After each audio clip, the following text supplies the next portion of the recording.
Hey guys, welcome back to True Crime with Tiff Klein, giving criminals the disrespect they deserve. On tonight's episode, I want to finally do a recap and review on the documentary that hit Hulu on July 25th, My Grandfather Charles Manson by Sophia Maddox. I have a lot of thoughts about this documentary, and a lot of them do not align with society. I've always had different thoughts and opinions on Charles Manson than most, and I stand by it. Especially now watching this documentary. And I don't need to go into detail about Charles Manson. Anybody who's been alive since the 60s at least knows of Charles Manson and the murders that happened on Celio Drive with Sharon Tate being 8 months pregnant. And I want to focus more on this documentary. We've heard the names Helter Skelter, Charles Manson, but imagine finding out your grandfather is Charles Manson. Now, I have messaged Sophia. I would love to have her on my podcast because I really want to interview her on this. Well done, Sophia. I applaud you. I think this was a fantastic documentary. I watched it twice, and I think it's very deep, very emotional, very triggering, but it really shows what generational trauma can do. Just imagine being blindsided as an adult and being like, oh, by the way, your grandfather's Charles Manson. Like the identity crisis I would have. It seems like she did too, but my mind hasn't changed, and I always had the same feelings and thoughts on the Manson family. The crimes, the media and justice system involved. Many don't care, and many don't agree with me, but I stand where I stand, and you all know I stand where I stand. I never understood how. And the ones who actually committed the crimes were up for parole or got out. This is where I have a problem. If you tell someone to do something and they do it, and you didn't do anything, but you told them to, should you be locked up for life? It's that old saying, if somebody tells you to jump off a bridge, are you going to do it? If you do it, is it their fault? Some will argue yes, some will argue no. The influence, yes. Peer pressure, yes. But everybody has free will.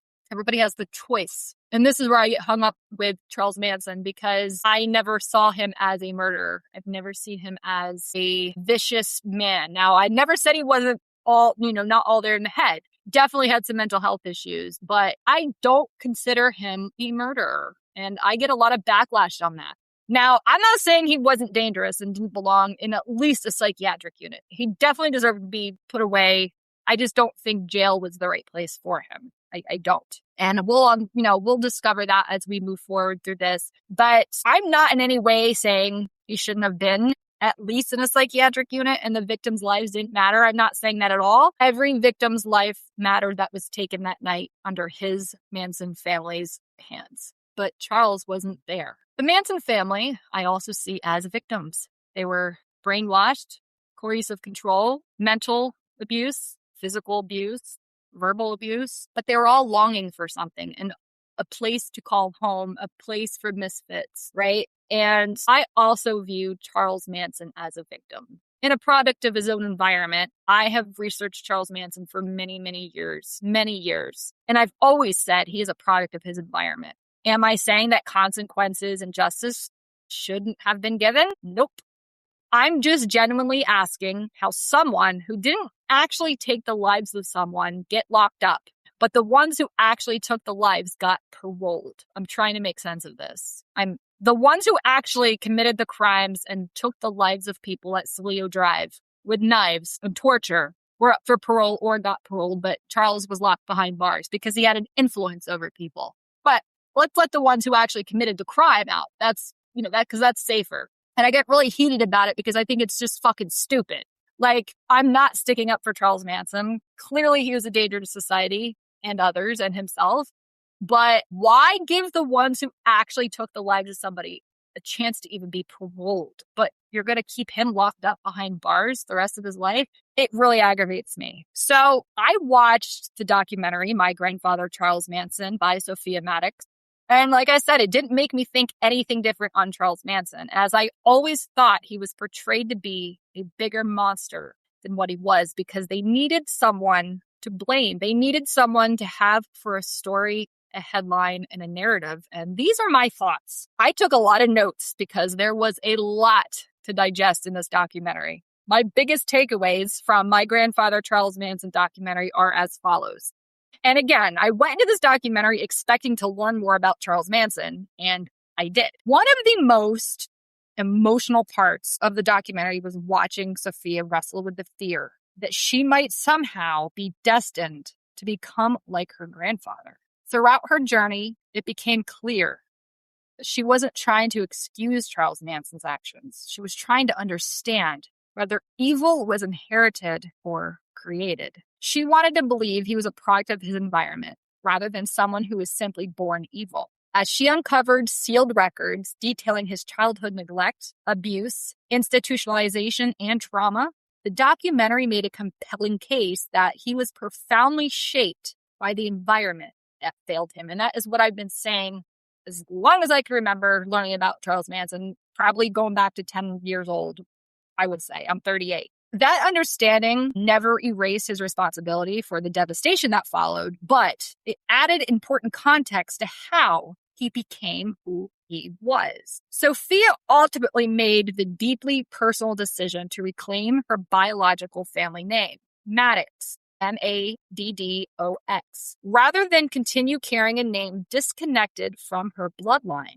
To her, it wasn't about honoring Charles Manson. It was about refusing to hide from where she came from. She chose to confront her family's history instead of allowing shame to define it, believing that healing begins with truth rather than denial. Her greatest fear, however, seemed to be that she had inherited something darker than a last name. Through extensive psychological testing, she compared her own personality traits to her grandfather's. While a few minor similarities appeared, as they can among many people, the overall results highlighted far more differences than similarities. She did not display the thought disorder, antisocial traits, or severe psychological patterns that characterized Charles Manson. You could almost feel the relief wash over her. By the end of the documentary, it seemed she wasn't just learning who her grandfather had been. She was discovering who she wasn't. In understanding him, she gained a deeper understanding of herself and found reassurance that our family histories may shape us, but they do not determine who we become. Now, that's contradictory to what I think because, yes, families do shape us and they can determine who we become. Because if we are traumatized, neglected, what have you, it is going to shape our personalities, our thought process, how our neurons are wired, how our synapses are, how we respond to things. Yes, I think family can shape us and I think it can determine who we become, but we also have the free will to make choices not to be like our upbringing. Some people learn to escape it and break the generational trauma and others continue it. So a lot of people thought that this documentary was a money grab. They think she was doing it for fame and notoriety, that she wanted money. And I saw some people posting like, how do they know it's actually her? You know, why did she get tested? She didn't. Her dad did because he looked for his father his entire life. Now, his dad was an actor and a model. And as soon as I saw a picture of him, I'm like, oh, shit, like you can't deny that's Charles Manson's kid. Like he looks like him, especially as he got older. And Sophia, I don't see anything. I don't think she looks like him at all. But yeah, there's a big resemblance with her dad. And, you know, her dad struggled his whole life wanting to know who his father was. You know, Charles Manson had all of these illegitimate children, and he was one of them. And he went his whole life trying to find out who his dad was. And then he did a DNA test, and it connected him to Charles Manson. So his granddaughter, Sophia, didn't go out and make up a hoax. She didn't go out to do this to make money. She wasn't even like trying to really figure out who her grandfather was. It was her dad trying to figure out who his dad was. And he told her grandfather was Charles Manson. And it took a toll on her. I mean, imagine going your whole life not knowing your relatives, right? No idea who they are, what they're doing. And all of a sudden it's like, oh, hey, by the way, your grandfather's Charles Manson. I mean, imagine the fucking thoughts that would go through your head. First of all, I'm fucked up because I'd be like, oh my God, that's so cool. And then the other half of me be like, fuck.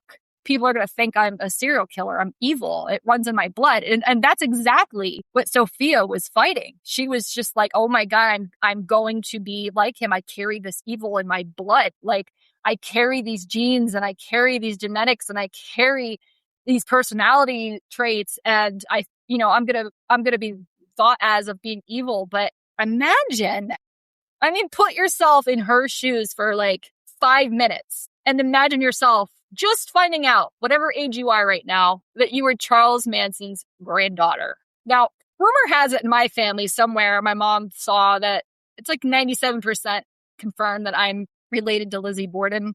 I have to do some more research. I find that fascinating, but I'm not going to have an identity crisis over it. However, it's many generations. Sophia has one person between her and Charles, and that's her father. So those genetics are going to, are more likely to be passed on and inherited. So yeah, she didn't just say, well, I've kept this secret my whole life. I'm going to expose it now because I need money. Guys, come on. Her dad didn't even know who his dad was until the past few years. This was a huge bomb that just got dropped on them all. And they had to learn how to process it. And then her dad was ashamed because he too was like, I'm Charles Manson's son. Like, imagine going your whole life wondering who your father is. Oh, by the way, your dad's Charles Manson. Like, what the fucking things that would go through your head? Like, I won't even know how I would react. I honestly do not know how I would react. But another theme I found especially thought-provoking was the documentary's exploration of narrative versus evidence. My takeaway was that Sophia came to question whether the public image of Charles Manson had over time become larger than the documented facts in some respects. And this is what I've always stood my ground on. I think the media spun it out to be worse than who and what he was because they needed a headline. They needed someone to blame. And they built him up to be this big monster. And then he's crazy because I remember watching an interview with him and he's like, they want to think I'm crazy. I'll just be crazy. And he played the part and he went overboard with it because he knew he was locked up forever. He knew he wasn't getting out. So he gave them what they wanted. And I've always said that the narrative versus the evidence, people. The image of Charles Manson had over time become larger than the documented facts in some respects.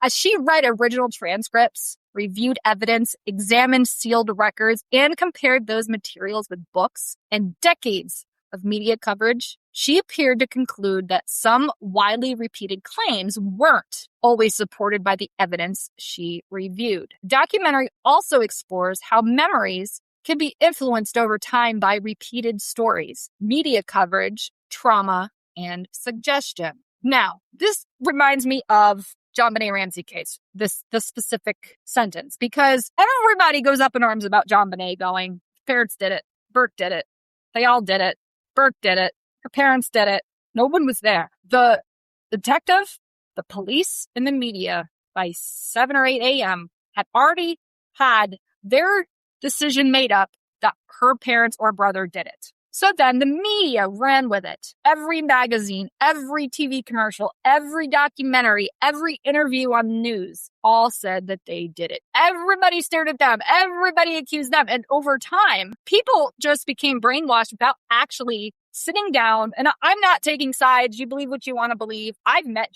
John Ramsey. I've met Burke. I have my own opinions on it. And I'm going to say right now, I don't think those two did it. I'm just going to leave it there. I'm going to rephrase. So take the clues as it comes. I don't think those two did it. Now, I have also followed the JonBenet case since I was 8 years old. It was everywhere. And I just remember always seeing the parents in the headline, the parents on Larry King, the parents on Diane Sawyer, the parents on Barbara Walters. There wasn't a TV channel or news report or Friday night documentary that didn't include the Ramseys. And the whole world they did it. I mean, it came down to the point where they were going to go to a grand jury trial, which there wouldn't have been a jury, but they didn't have enough evidence to charge them and it got dropped last minute. Because all they were doing was going with circumstantial evidence, okay? They didn't have the physical proof of DNA or witness or anything like that to prove that the Ramseys did it. So there's the alternative theory, the intruder theory, which many people believe, which many people don't. But you see how the media twists and turns and puts out only what they want because it's a headline. A little blonde girl who goes in the beauty pageants and her mother is psychotic or jealous or lives vicariously through JonBenet. And it's a clown. It's a circus. It's a shit show. And to this day, we still don't know the truth. Now, again, I'm not here to debate JonBenet Ramsey. I'm here to give you my review on Charles Manson, My Grandfather documentary. But I wanted to just say, when was the last time you remember sitting and not just immediately thinking it was JonBenét's family because you really did the research on the entire case. Now, I have met her dad and brother. I have read probably every book in existence. I have seen every documentary in existence. I guarantee you, if it's out, I've watched it or I've read it. So I'm very educated on JonBenet Ramsey case. Have you ever sat and looked at the research, looked at the clues, looked at the evidence, went down rabbit holes at 3:00 in the morning and really, really got yourself involved in it? Or did you just go along with what everybody else thought? That's where I'm getting at with Charles Manson. Okay. I don't think he was this big bad monster as everybody put him out to be. I think he had mental health issues, obviously. I think he was a danger to society, did not need to be out in the public, but he did not murder people. And I can't get my point across because someone's always trying to shut me down. Why were the people who actually took Sharon Tate's life and an 8-month-old baby, why were they allowed to be paroled? But he had to stay behind bars. I'm not debating that these victims' lives didn't matter. They did. And obviously Charles Manson was an influence on this. Obviously. But I still want to know why the actual murderers got a chance of parole and he did it. I will sit and I will wait for somebody to answer that question because I think that they're more of a danger to society. They're the ones that listen to somebody, go kill this person. Okay. They're the ones committing the crime. I can tell anybody anything I want.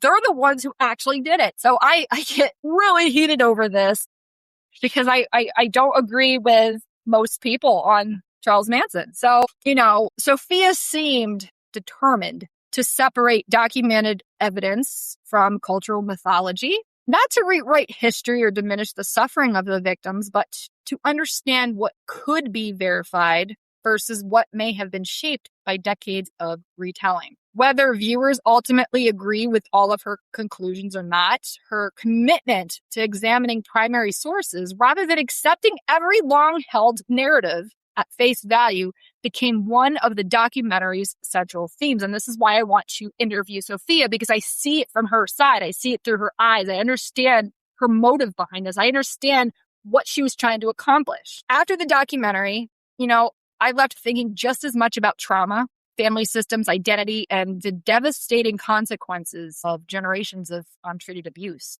And I walked away with a lot of thoughts. But I'm going to pause right here and I'm going to give you a shout out. They're not a sponsor, but because we're talking about Charles Manson, I want you to go follow my friend Danny After Dark. She has a true crime book club. I met Danny after Denver Crime Con.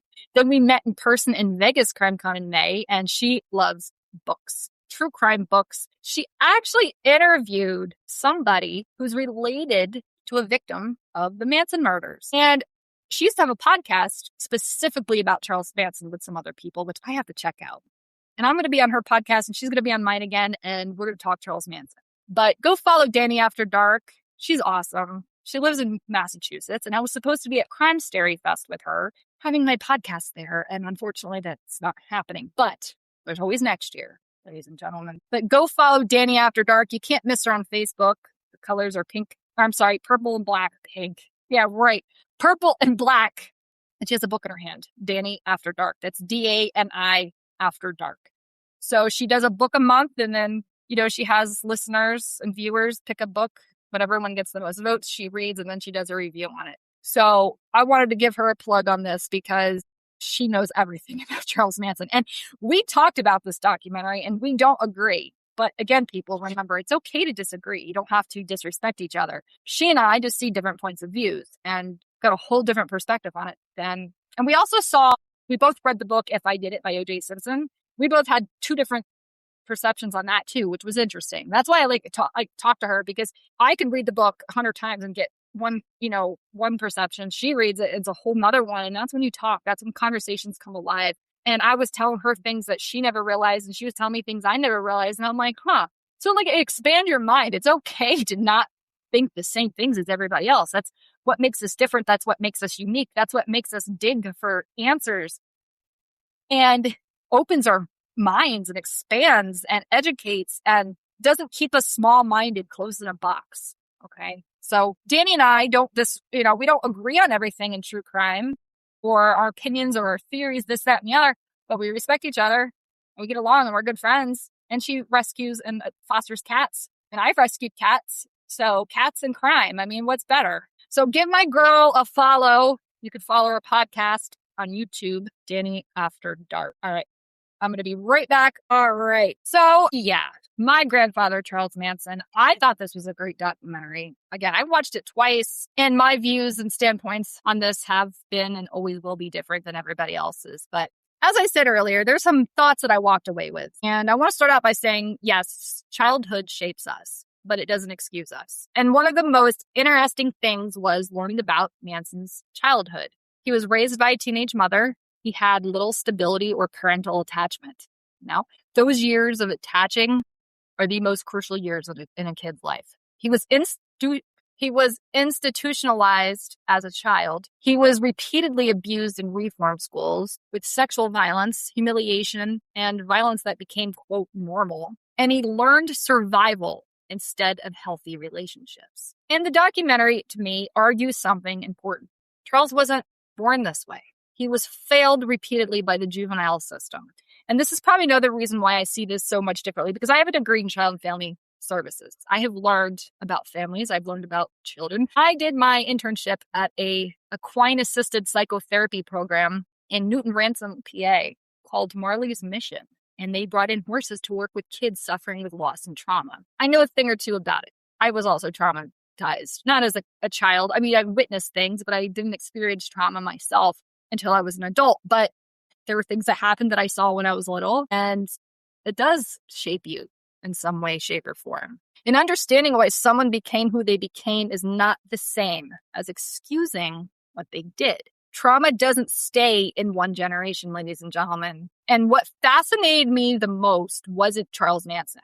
It was what happened to the generations after him. His son, Dan, carried many of the same emotional patterns, and he was not raised around Charles. This is the inherited gene part. Now, again, you're a product of your environment, but you can choose to make different choices and take different actions. But sometimes things are just inherited, and there's no way of escaping it. So he struggled with abandonment, emotional volatility, victim mentality, verbal abuse, difficulty regulating emotions, and unstable relationships. Now, he didn't have a father figure growing up, so a lot of those could contribute to that, but a lot of it could be he's just genetically exposed to inheriting some of these things. And watching those similarities unfold was one of the documentary's most uncomfortable moments. I mean, there was some real raw footage on that documentary that Sophia filmed of her dad. And you can definitely tell there's either borderline personality or there's bipolar, or I don't know. I don't like to just diagnose somebody, but there's definitely something that, manic depressive, maybe he's up and down, up and down. He goes from verbally abusing Sophia to acting like she's the biggest princess in the world. And it was really hard to sit through because his mood swings just changed dramatically. And Sophia's story became the real story, guys. The documentary slowly stopped being about Charles Manson and became about his granddaughter, Sophia. Her journey wasn't about defending him. And let me make myself clear, I'm not defending him either. I'm looking at environmental versus genetics. I'm looking at logic versus emotions. I'm looking at evidence versus narrative. So this documentary was about her asking, what did I inherit? She spent time reading court transcripts, sealed records, psychological evaluations, and interviewing victims, former Manson family members, investigators, and historians trying to separate fact from myth. She wanted understanding, not absolution. And the weight of generational trauma, one phrase kept coming back to me. I am because they weren't. Sophia talks openly in this documentary about refusing to continue the patterns she inherited. But her therapist reminds her, you were more than your family's patterns. You cannot save your father. You cannot save your grandfather. You don't have to carry everyone else's grief. And I think that was the most important lesson in the entire documentary. The Manson family was not built overnight. The documentary also shows how vulnerable people became part of the Manson family. Many were abused. They came from broken homes. They were neglected. They were runaways. They were searching to belong. They were introduced to heavy drug use. They were manipulated through love, fear, sex, isolation, trauma bonds. And it was less about blind obedience and more about psychological control, sensationalism versus understanding. And the documentary repeatedly challenges viewers to separate mythology from documented history. Manson's obsession with a coming race war, quote, helter skelter, that everyone's heard of and some Beatles did, his failed music career. Don't forget, he was trying to write music and get records done and deals done with the Beach Boys. He was friends with Dennis Wilson, guys. And he got really mad when they took some of his music and never gave him the rights or royalty or recognition. And there was manipulation of vulnerable followers, the influence of drugs, again, the Beach Boys connection, and how media helped turn Manson into a cultural symbol. When you think, well, I can't say for you, when I think Charles Manson, I immediately picture him in jail with his long hair, with the swastika on his forehead, talking, and just being okay with who he is. Just very confident, very passionate about what he says, very sure of himself, very intriguing. And he was intriguing. And I was just at the Zach Bagans Museum in Vegas when I was out there for CrimeCon. And it took us 3 hours to get through. And it was something me and my mom wanted to do. And there was a room with serial killer artifacts. Now, again, Charles Manson was not a serial killer. Why he's being classified as one in that museum really irked me. But there was things in there from Ted Bundy, John Wayne Gacy, OJ, the Night Stalker, among some others. But in the back, there's a room, there's a painting, and there's a box, and it's Charles Manson's ashes. Now, we weren't allowed to take photos of it, and there's a photo hanging above it that somebody painted and actually used some of Charles Manson's ashes and put them in his eyes in the painting. And when you stare at that painting, let me tell you, the chill that goes down your spine. He had this look. He just had this, like, I wasn't staring into the eyes of Charles Manson, obviously, but his ashes were in the eyes of that painting. So it was a really, oh God, I don't know the word. I don't think transcendental is the word. It was just very like creepy and eerie. Like this guy I've seen on TV and read so many books about and is known as like this horrific killer and influencer of minds. I'm looking at his ashes and he's looking back at me right now. Like it was very surreal. Maybe that's the right word. I wish we were allowed to take photos, but it's interesting to say the least. I'm sure that he has worked out things with the family with those ashes, why they're not allowed to be photographed, I would assume, unless they're not really his ashes. And I don't know, but I would think they are. So, and what I liked about this documentary was that the film asks whether history has sometimes simplified a far more complicated story. The victims matter. And one thing I appreciated was that the documentary never forgot the victims. Understanding Charles Manson's childhood does not lessen the horror experienced by Sharon Tate, the LaBiancas, or the other victims. Two truths can exist at once, guys. Charles Manson experienced horrific abuse, and Charles Manson was responsible for leading people down an unimaginably violent path. Both are true. And there were some psychological themes that stood out. And some of the biggest things I wrote down was intergenerational trauma, parentification, trauma bonding, identity versus genetics, nature versus nurture, emotional abuse, narcissistic traits, learned survival behaviors, mental illness versus accountability, how institutions can fail children, and why untreated trauma can echo across generations. Now, again, I have a degree in human services, child and family. I have a minor in psychology. I've taken enough classes to understand each and every one of these things. And I've also experienced intergenerational trauma bonding, nature versus nurture, identity versus genetics, narcissistic people. I've dealt with emotional abuse. I've learned survival behaviors. I've have some mental illness like depression and anxiety. I've dealt with people who don't know how to take accountability. And I know what it's like to be with people who have untreated trauma. So I can really relate to the things I picked out of this documentary.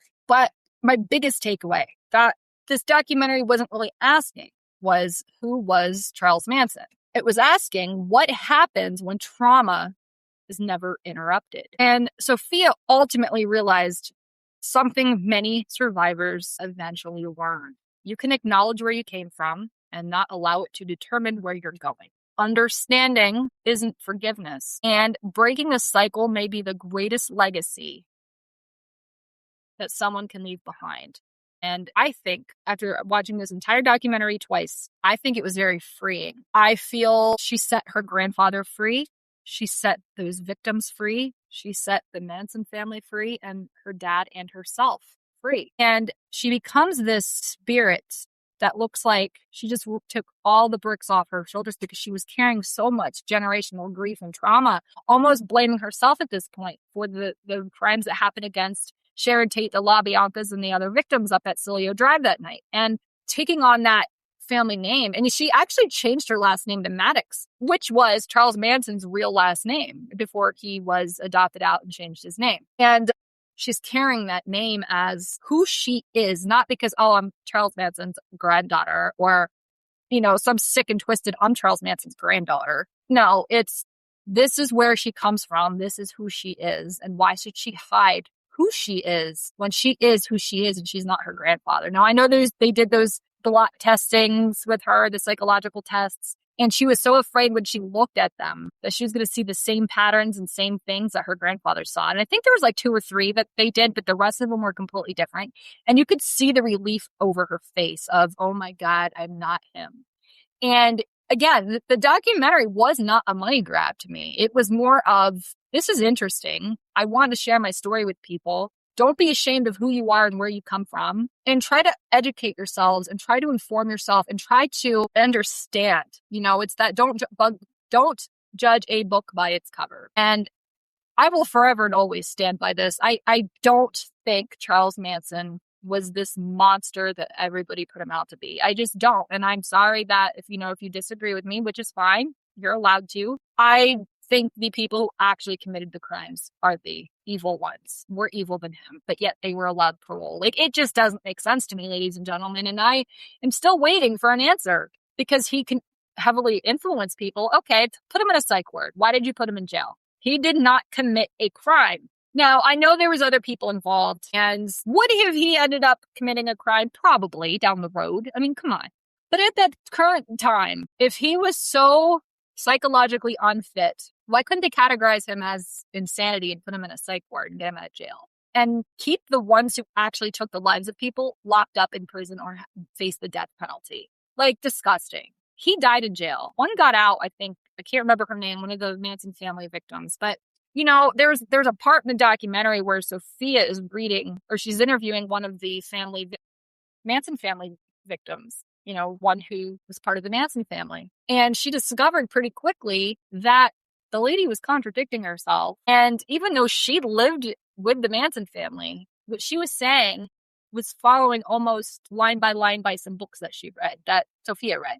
And it was what is really her memory versus what the media has put in her head, because she can't really differentiate reality versus media.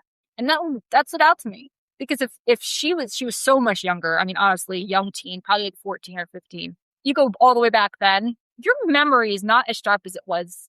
I mean, shit, I can't remember what I did this morning. So over time, her trauma, her PTSD, life reshaped her thoughts. She probably doesn't know what actually is a memory and what isn't, because the media has pushed it down everybody's throats that Charles Manson was evil. And I think she knew him, obviously. But I don't know the word I'm looking for, her description of him, of what she remembers, may be a little cloudy and maybe more from memories put in front of her rather than what actually happened. And his granddaughter caught that immediately. And she was getting really upset because she's like, this isn't what happened, though. Like, I have the facts. I have the sealed records. I have the school records. I have the psychological evaluations. And this book is saying one thing and you're saying this and it matches the book, but I have actual records and it's contradicting it. And she got really upset. And I remember going, like, again, it reminds me of all these big time true crime cases. OJ, the Menendez brothers, John Bonet, Lacey Peterson,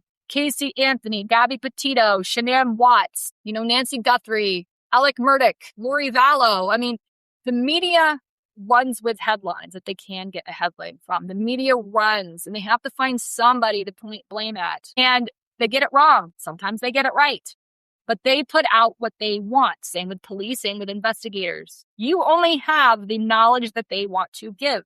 And then in time, you hear it over and over and over and over again. It becomes rote. It becomes a memory. It becomes script. It becomes automated. And suddenly, you're going along with the agenda and you don't even know what the fuck you're talking about. So it's just because you hear it so many times, it's just ingrained in you. You know, it's like when you hate a song, right? And you hear it so many times on the radio. And I can speak from experience. I worked on a radio station for 7 years. Let me tell you, when you hate a song and it's the only song they play in the radio station and you're trying to make sales and get your shit done and you hear the same song on repeat every 10 minutes, let me tell you, I actually ended up learning the words to all those songs I hated. And I'd be in the car driving and singing along to them, not even realizing that I knew the words because I heard it over and over and over again, guys. That's the same thing with the media, with the news, headlines, magazines, Facebook posts, TikTok, Instagram, Snapchat, CNN, Fox News, Fox, whatever, ABC, NBC, CBS, MSN, Good Morning America. You see it over and over. Dateline, 48 Hours, Forensic Files, Unsolved Mysteries. You see it over and over and over until you just accept that that's the truth because that's what your brain has accepted for God knows how long, how many years. So you're unintentionally soaking up this information and somewhere in your brain is saying, no, Charles Manson committed these crimes. He is a murderer. But did he though? Did he actually use his hands? Did he actually go to the house at night and take their lives? Did he heavily influence them? Absolutely. But why was he locked up in prison and not in a psych ward?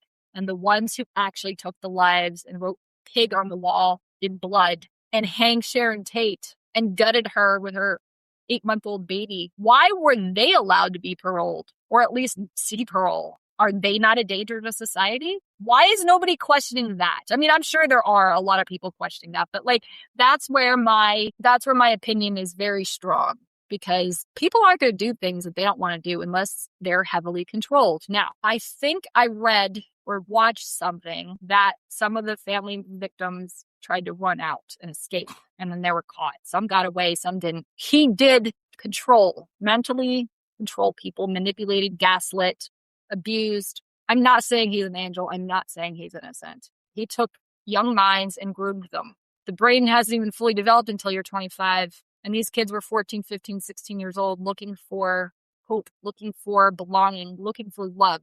He manipulated that. He took advantage of that and shaped them. And they trusted him. That's the trauma bond. They wanted to serve him. They wanted to make him happy. They wanted to show him their devout love for him and as a thanks. And they didn't know what the fuck they were doing. They were just going along with it because for once in their life, they felt seen. They felt appreciated. They felt accepted. They felt heard. They felt like they belong. And they looked to him for answers, for advice, for education, for life. So yes, he molded them. He groomed them. He manipulated their minds and their emotions 100%. He was a narcissist. He was a psychopath. And again, I'm not saying that he was innocent at all. I'm just saying there's parts that I don't think were as bad as the media took him out to be. Now, coercive control is huge. We know that. He could influence the mind, and he had the power to. But you have to think of these individuals that followed him, that believed him, that looked up to him, that bowed to him, that praised him. They were young, impressionable minds. Brains weren't fully developed. They came from trauma bonds themselves, broken homes, neglect, abuse. They just wanted somewhere to belong. And he could have told them the sky was red, even though it's blue, and they would have believed him. So yes, he had that influence. He had that control. And that is very dangerous. So I'm not sitting here saying Charles Manson shouldn't have been in prison and committed no crime and is completely innocent. So don't put words in my mouth. What I'm saying is he belonged in an insane asylum. And the people who took the lives of others should not have ever been facing parole. That end of story. That's my opinion. You don't have to agree. You don't have to agree. I'm just saying that's what my stance is on it. But I thought the documentary was very, very well orchestrated. I think it flowed very well. I think Sophia did a great job doing this documentary. And I hope she has found closure at some point, or at least used it to her advantage to grow as a person and maybe help others dealing with that same type of generational trauma. I don't know why I'm having such a hard time saying generational today. And now she can help others. And sometimes we go through all this abuse and we go through all this trauma. And in the end, you know, I saw a meme once that said, maybe God put me through war. So when I need to go in and save somebody, I can pull them out. Because we know the experience, we know what to do. We know now we have the tools to help other people. And Some of us are warriors, and maybe the ones who do deal with a lot of abuse and trauma are ones who are making changes in the world. Just saying. And we have voices. We're loud. We have some backbone. We have compassion. We have empathy. We have sympathy. It can be a strength and a weakness. And I'm learning more as I get older. It's becoming more of a strength. I either accept I went through the trauma or I don't. And fighting against it isn't going to get me anywhere. So what can I do to turn it around and make good of it? Having a podcast, being a domestic violence advocate, voice for the voiceless, helping find missing people, talk about child abuse, go to the Senate's office like I did and try to make laws change for PFAs in the state of Pennsylvania. I mean, volunteer at events, speak at public events. I mean, I'm doing what I can as a person of society to make a change. I don't just get behind a microphone and give ideas. I actually practice what I preach. So I highly recommend My Grandfather Charles Manson. You can find it on Hulu. It's from Sophia Maddox. And I really, really hope she gets back to me on Instagram, because I would really love to talk to her about this case in this documentary. Because again, I think I see it from her point of view. I think she got her point across in front of the right people. Other people, I know a lot of people haven't even watched it. They're like, oh, she just wants money. Like, did you even fucking watch the documentary? Like, so many people, like, it's like when you're on Facebook and someone will post an article and give you all the details, and then they get in the comments and they're like, and they're like, did you even read the article? Did you even read the title? It's like people are quick to respond. They like to listen, or they like to respond without listening. And so many people just saw the headline, Charles Manson's granddaughter makes documentary. They immediately just say she did it for the money. No, watch the damn documentary. And I think I'm not saying you're going to agree with everything I say, and I don't expect you to, and I don't want you to, but I think you'll understand my stance on it and why I'm saying all these things. So until you watch it, again, I highly recommend it. And if you want to learn more about generational trauma and abuse and nature versus nurture and identity crisis and mental illness, and watch it, because it covers so much of that. And it's less about Manson and what he did to the Manson family and the victims, and more about Sophia. So give it a shot. I have no criminals to give disrespect to right now, except the Manson family, who took the lives of the LaBiancas, Sharon Tate, her unborn child, and the rest of the victims.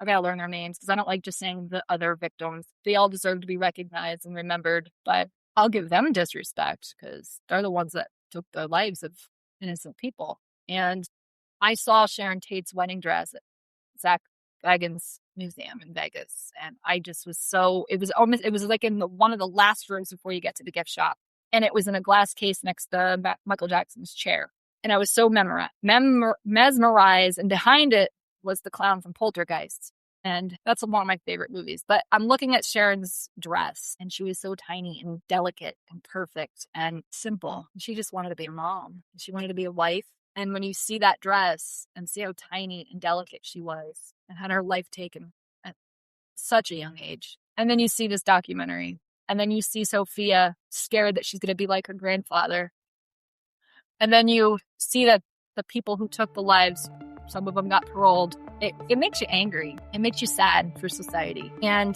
again, I saw Sharon Tate's wedding dress, I saw Charles Manson's ashes, and pretty wild stuff. So I'm going to end it on that note. But again, go check it out on Hulu, My Grandfather Charles Manson. Keep an open mind. Come back, tell me what you think.